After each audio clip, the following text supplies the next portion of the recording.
Aujourd'hui, direction le territoire de Moba, une région fascinante et souvent méconnue de la République démocratique du Congo. Ce territoire, situé dans la province du Tanganyika, regorge de paysages époustouflants, d'une histoire unique et de richesses naturelles incroyables. Préparez-vous à un voyage captivant au cœur de la RDC. Présentation du territoire de Moba. Le territoire de Moba, d'une superficie impressionnante de 24 500 km², se situe au sud-est de la RDC, sur les rives occidentales du lac Tanganyika. Avec plus de 609 000 habitants, ce territoire est une véritable mosaïque de cultures et de paysages. D'un côté, le littoral du lac Tanganyika, qui s'étend majestueusement, et de l'autre, les imposants plateaux de Marungu, culminant à plus de 3500 mètres d'altitude au sommet de Kasiki. Entre plaines fertiles, savanes herbeuses et montagnes escarpées, Moba est une région où la nature règne en maître. Mais ce territoire n'est pas seulement une beauté naturelle. Il joue également un rôle stratégique. Sa position frontalière avec la Zambie et la Tanzanie en fait un carrefour commercial vital pour la province du Tanganyika et pour la RDC en général. L'histoire de Moba. L'histoire de Moba est étroitement liée à celle de la RDC. À l'époque coloniale belge, la région était connue sous le nom de Baudouinville, en hommage au roi Baudouin de Belgique. Son emplacement stratégique, près du lac Tanganyika, en faisait un point de transit essentiel pour les échanges commerciaux et les activités missionnaires. Après l'indépendance en 1960, Moba est devenue une entité administrative à part entière, marquant une nouvelle étape dans son développement.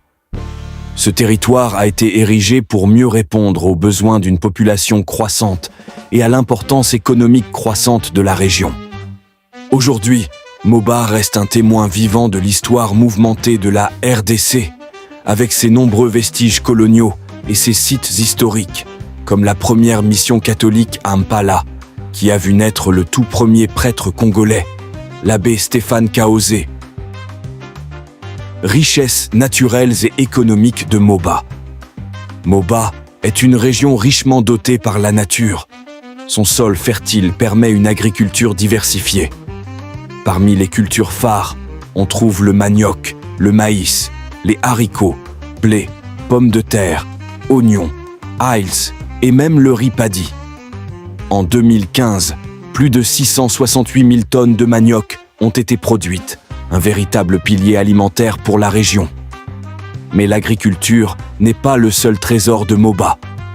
Le lac Tanganyika, l'un des plus grands et des plus anciens lacs du monde, regorge de poissons comme la célèbre Stolotrissa, Tanganyikae, Kasangala et Mukebuka, très prisés localement et à l'exportation. La pêche constitue une activité clé pour la population, qui fume ou congèle les surplus pour les vendre dans les pays voisins. Le sous-sol de Moba est tout aussi impressionnant. Bien qu'encore sous-exploité, il regorge de richesses telles que l'or, le cuivre, le cobalt et même des pierres précieuses comme la tourmaline et le coltan. Imaginez ce potentiel si ces ressources étaient pleinement exploitées pour le bénéfice des habitants de la région. Les communautés de Moba. Moba, c'est avant tout une mosaïque humaine. La population est majoritairement composée des Batabois, qui représentent 80% des habitants. Ce peuple, réputé pour son hospitalité et son organisation matriarcale, vit principalement de l'agriculture, de la pêche, de l'élevage et de l'artisanat. À leur côté, les Baluba, installés principalement dans le nord du territoire, sont des pêcheurs et commerçants actifs. Enfin, les Babemba, proches de la frontière zambienne, se distinguent par leurs activités agricoles et informelles.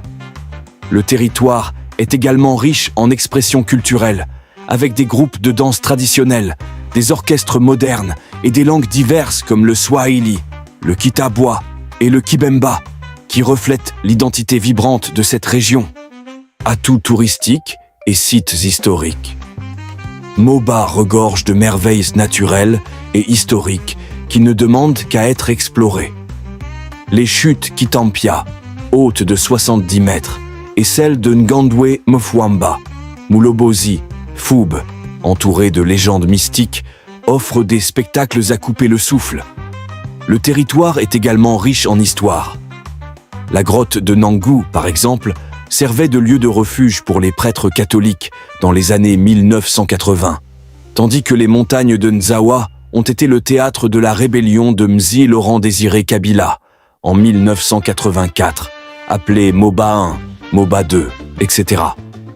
Sans oublier les plages du lac Tanganyika, idéales pour une escapade, et le parc Mwange, qui abrite des espèces rares comme l'antilope cheval et le buffle. Défis et opportunités. Comme partout au Congo, Moba fait face à des défis. Les infrastructures routières sont encore insuffisantes, limitant l'accès à certains villages et ralentissant le commerce. La pêche et l'agriculture, bien que prometteuses, manquent souvent de moyens pour se moderniser. Mais Moba, c'est aussi un territoire plein d'opportunités. Avec ses terres fertiles, des pâturages, ses ressources minières inexploitées et son potentiel touristique, cette région pourrait devenir un véritable moteur économique pour la province du Tanganyika et la RDC dans son ensemble.